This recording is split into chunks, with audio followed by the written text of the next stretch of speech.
Hello, husbands and wives. This marriage moment is for you, and maybe even more specifically for the husband. I'm going to tell you something at the end of this video that I want you to take action in. It's going to be awesome, I think. Well, my wife and I, Bronwyn, have been married for just over 20 years. For our 20-year anniversary, I purchased two dance lessons, two ballroom dance lessons, and just got done with our last one today. And we've learned the foxtrot, and we've learned the cha-cha. And the cha-cha should be called the cha-cha-cha, because if you just do the cha-cha, it messes your steps all up. It's the cha-cha-cha. But I think I finally got that. Bronwyn is the one in the family with all the dance moves. She is very talented. She's been dancing since she was a kid. I've got my own dance moves. I'm pretty good. I don't want to show off or anything right now. But anyway, but we took some ballroom dance lessons, and it was very helpful for our marriage in a couple of ways. One, it was something that we enjoyed doing and learning together. And secondly, because the analogy of dancing together and marriage is huge, and you've probably heard all of them. But the thing that I learned is that we are joined together as one. I'm holding her arm up here firmly. I'm lifting her up. I'm using my other hand over here and gently, and it's helping guide her. I'm also putting my hand behind her back to help guide her. And when we're in sync together, and I'm doing a good job of following God and leading her, and she's following me, our marriage is in sync, and it's a beautiful thing. Well, this word cherish is distinguished from the word love. So I want to talk about cherish a little bit. Gary Thomas's book does a great job of explaining the difference.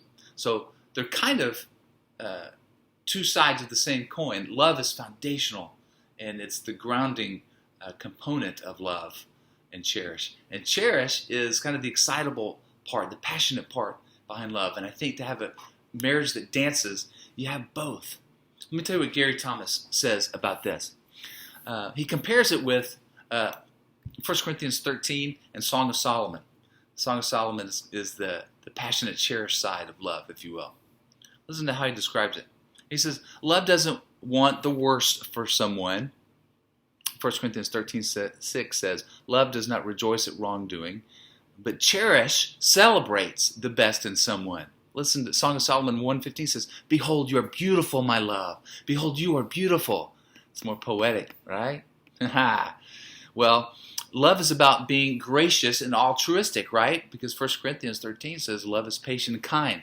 Cherish is about being enthusiastic and enthralled.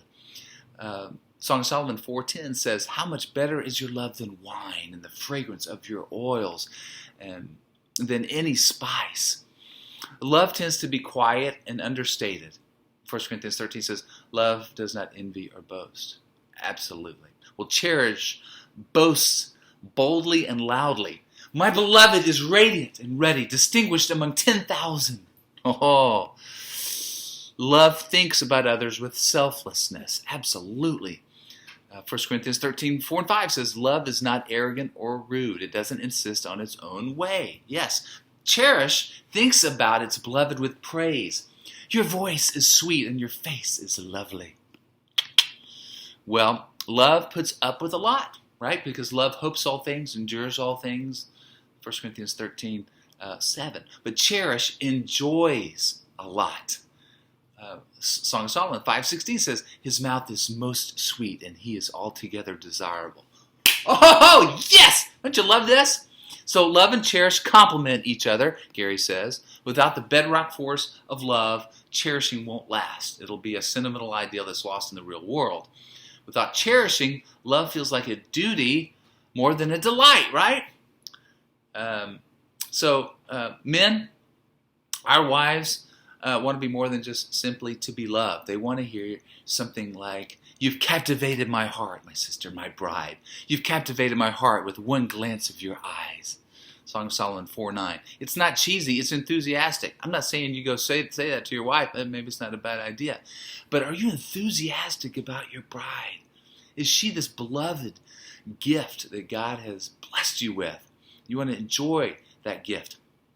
And wives, your husbands want to be more than just tolerated. They want to hear something like this. As an apple tree among the trees of the forest, so is my beloved among the young men. That's cherishing language, isn't it? Well, here's the deal. We are going to look at the word cherish as we study Gary Thomas's book in an equip class this fall, beginning sometime in September. We'll go 6 weeks. There's a little video component that goes along with it. My wife and I just finished this book, and it was great. I think it's worth doing.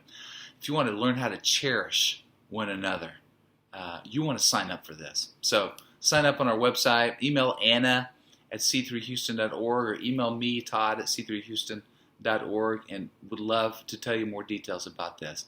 I'm excited about it. I hope you are too. I hope you can join us. So thanks. Cherish one another. See ya.